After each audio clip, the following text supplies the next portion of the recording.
first highways of the world were its rivers. Over most of the earth, as in the United States, they are still among the busiest highways. Today, thousands of barges and sleek towboats sail U.S. rivers.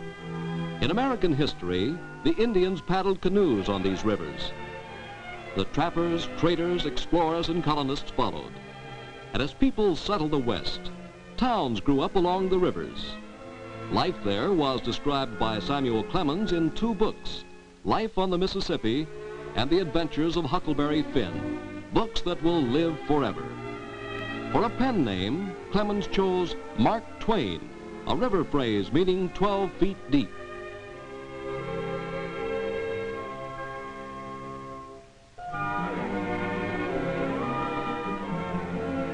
Today's towboats have highly experienced captains and control rooms as well equipped as those on an ocean liner. The captain telegraphs his directions to the modern engine room, where they're carried out by engineers who have been riding the river for years.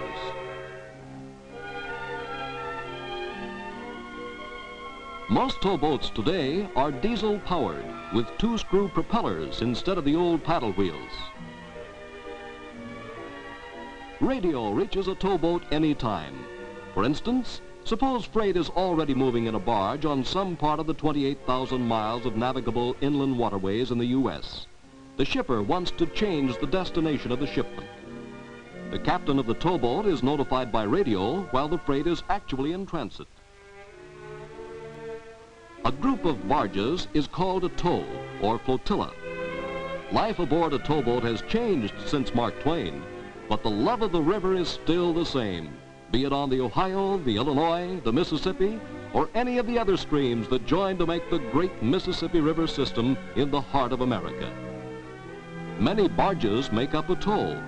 Sometimes a tow is 1,200 feet long, longer than the longest ocean liner, the Queen Elizabeth.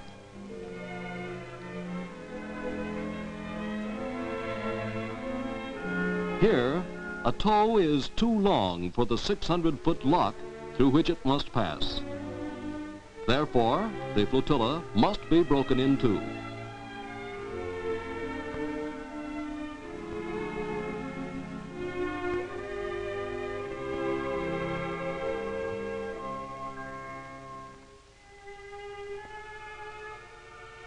A deckhand knocks loose the coupling with a sledge.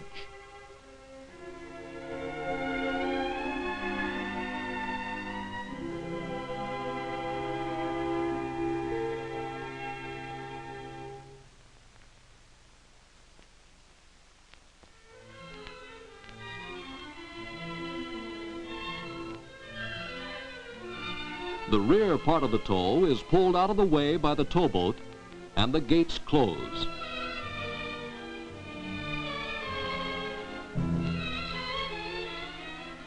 The first part of the tow may be pulled through the lock by barge pullers on the lock wall. Then the towboat pushes the second half through, and the tow is once more joined together as the trip continues. Continues for what may be a journey all the way down the continent.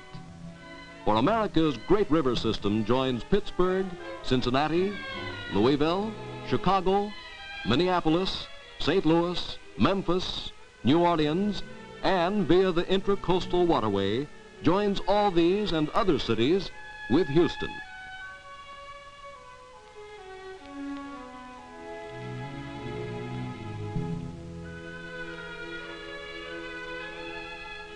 The come-ahead bell tells the crew that a meal is ready. From a spotless kitchen with the latest equipment, you'll find all sorts of good things to eat.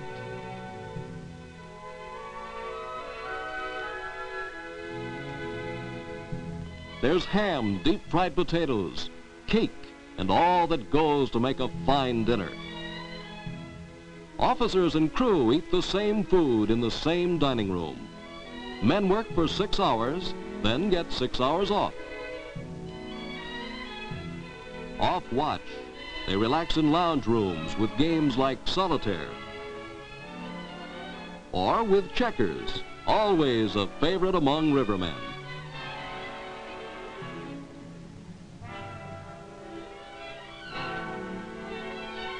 For the off-watch, the river night brings rest, radio music, and a chance to settle down with a magazine.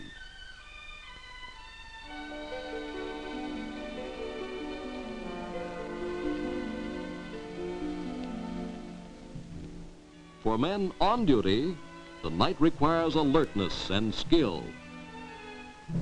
Blinking lights on shore are guideposts.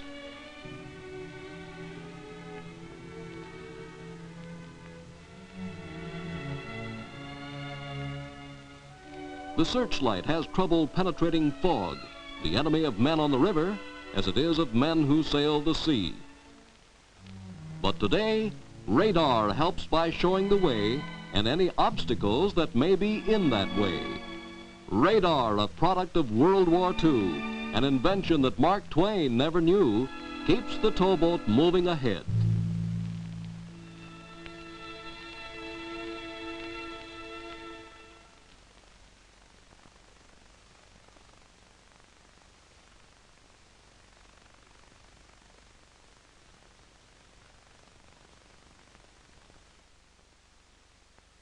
A few passenger boats remain on the rivers, but most traffic now is freight. Each cargo requires special handling. Scrap iron is unloaded by a giant magnet.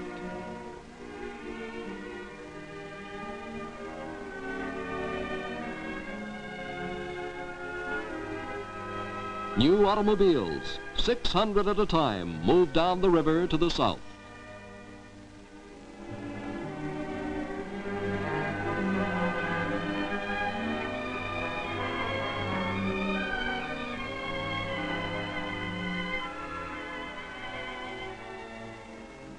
Sometimes a cargo, like soap or detergent, must not get wet. It's carried from a closed freight car, by truck, down an elevator, and into a closed river barge, where it is kept dry.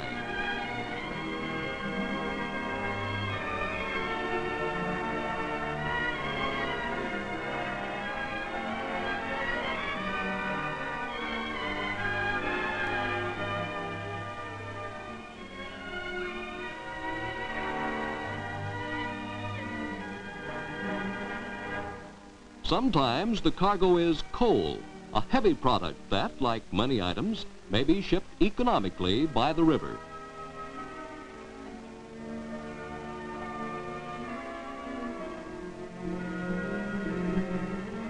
Or it may be gasoline from Louisiana in especially constructed barges. Or pipe for oil fields or refineries carried in the open hopper barges that are the most commonly used barges on the river today. Or grain from Minnesota, for America's great farming area is served by this river system.